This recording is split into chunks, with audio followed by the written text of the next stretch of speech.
l'application Check Car Fleet est accessible à travers le navigateur web intégré à votre smartphone.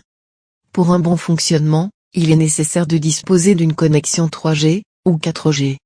Le réseau disponible et la qualité de réception sont affichés dans la barre du haut du menu principal de votre téléphone. Pour pouvoir vous identifier, il est nécessaire de renseigner votre email puis votre mot de passe, qui vous a été créé par votre gestionnaire. Dès l'ouverture de Check Car Fleet, vous êtes invité à visionner un court film de prévention en lien avec la sinistralité de votre entreprise. S'il s'agit de votre première connexion, l'application vous demandera de sélectionner votre véhicule à travers un assistant qui limite les choix aux véhicules du parc de votre société.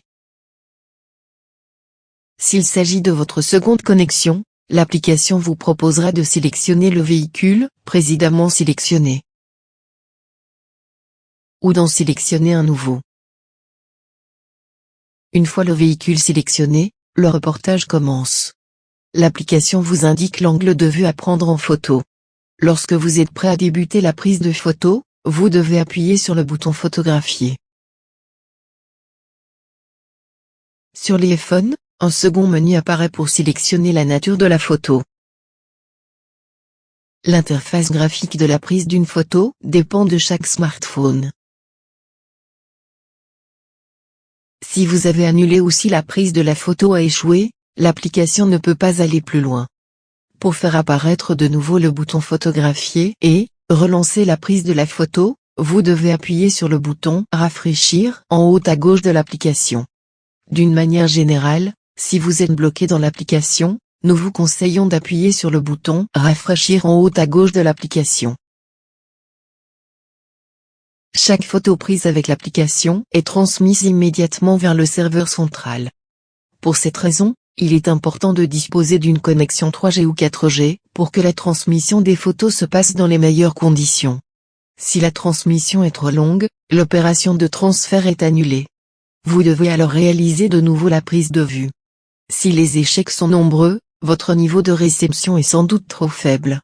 Il faudra alors réaliser le reportage dans une zone où la réception est meilleure. À la fin de la transmission, l'application vous propose d'indiquer si la zone photographiée est abîmée, en déplaçant l'interrupteur vers la droite. À noter que l'application télécharge en arrière-plan une miniature de la prise de photo depuis le serveur central. L'affichage de cette miniature vous indique que le transfert et le stockage s'est bien passé. L'application vous guidera pour réaliser les différentes prises de vue de votre véhicule. Le nombre de prises de vue à réaliser est indiqué entre les crochets.